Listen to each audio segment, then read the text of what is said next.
Hey all, I wanted to talk about how much we are pathologizing perimenopause and menopause in our lives.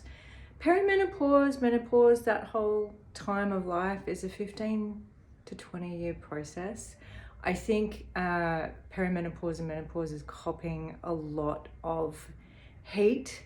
We over pathologize this time in our lives when really I think it's a gift because it helps you understand where things like this anger and irritation that you may be feeling, this lack of bandwidth, or you just couldn't care less about certain things, is because they're not aligned for you anymore. Also, astrologically, something that's going on for you around the time of perimenopause, like midlife, so 45 to 49, is your natal Uranus opposition. So what that can mean for you is that everything that was once in your life that gave you comfort is just annoying. It's like this tight little box that doesn't fit anymore and doesn't feel right. It's like just before the chicken comes out of the egg, it just wants to like break out, and that's the feeling that you may have, that just nothing really feels right. Your job doesn't feel right, the career that you were doing doesn't feel right, your marriage doesn't feel right, or your partnership, relationship, your friendship circle, all of it can feel a bit constrictive and a bit off. And that's not something to pathologize and to run off to the chemist and get your hormones for. It's something to sit with and like maybe look at how you could change your life. Like you're at midlife, you're at the beginning of this whole other chapter. And, maybe this discomfort and this irritation, maybe stop looking at it as a pathology that you need to fix and look at, maybe where's this anger and irritation coming from? Are you feeling unsupported? Are you feeling unappreciated? Like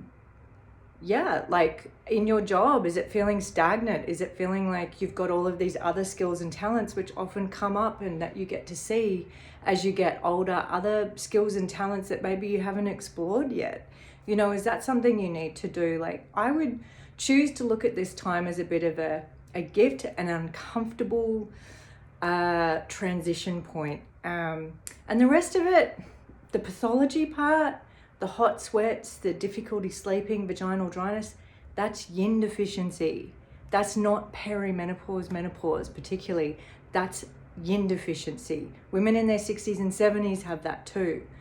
So that's not necessarily, that's perimenopause, menopause is the start of this yin deficiency, and ways you can increase your yin and your blood that helps make you feel more calm and more balanced and anchors your spirit so that you can sleep better and that you feel less anxious and irritable, is to spend some time meditating every day, journaling.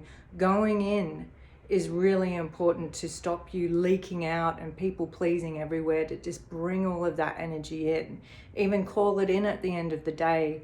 And also in the beginning of the day, just set some time aside to actually go in and go, what do I want out of my day today? What do I want? And how do I want to feel? And ask those kind of questions, because often we can just get caught up in running around life. And that's when I think you get to menopause, 45, 50, and you realize like you're just been running and you've been following other people and other people's demands and questions and not listening to your own inner guidance, so your own inner compass. So I think perimenopause is a gift. I don't think it's really just about perimenopause. I think it's more about this Uranus opposition that's happening astrologically in your life as well, that we need to look at how you make some changes. Like, what do you want to see in your life in the future? Like, come at it from a point of positivity. Getting uncomfortable isn't a bad thing.